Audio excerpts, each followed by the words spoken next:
Hey, it's a motherfucking JoJo reference, that obscure anime that nobody watches. Until 2012.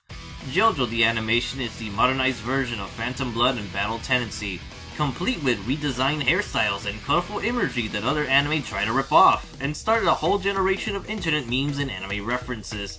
I'm kinda surprised that newer JoJo fans weren't aware of its manly roots, as this series originated in Shonen Jump during the 1980s, where manly characters were their most popular.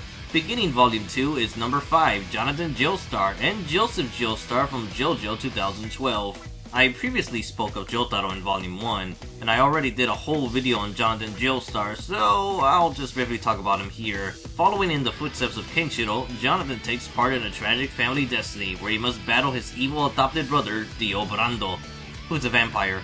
With the help of the Fellowship of the Ripple, Jonathan storms Dio's castle to kick his ass for good. His youth was spent with Dio, and his duels with many warriors, vampires, and knights molds Jonathan into a gentleman worthy of the Sword of Luck and Pluck. Cherishing the memories of his family, Jonathan begins a long, bizarre adventure by protecting his wife and preparing for the worst. Gentle, manly. His grandson, Joseph JOestar, interestingly seems to fit more in this modern age of anime fandom, as opposed to his debut in 1987. What makes Joseph vastly different from the trio of leading JOestars is his comedic personality and his wits.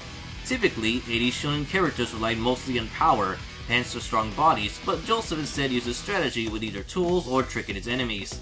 Despite starting off as immature, Joseph grows in wisdom, learning the ways of honorable men, eventually becoming a leader-like figure as seen in Stardust Crusaders. While his best moments are in Battle Tendency, Joseph does manage to combine elements of the past and future of Battle Shonen, Bronze and Brain. He's certainly not the common manly man because of those traits, plus Araki's incorporating comedy into the character has made Joseph much more accepted among manga readers and anime watchers. Even with the modern adaptation, Joseph's character has remained the same, placing family and manly friendship over his own life. But Joseph's popularity has certainly been increased with the addition of new JoJo fans. Most modern anime tend to focus on shonen strategists, or at least provide a less simpler method of combat.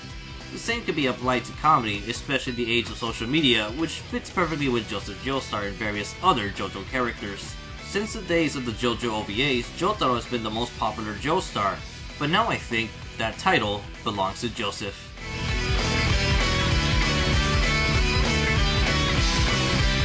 And one day it'll be Jolene! Ooh, manly!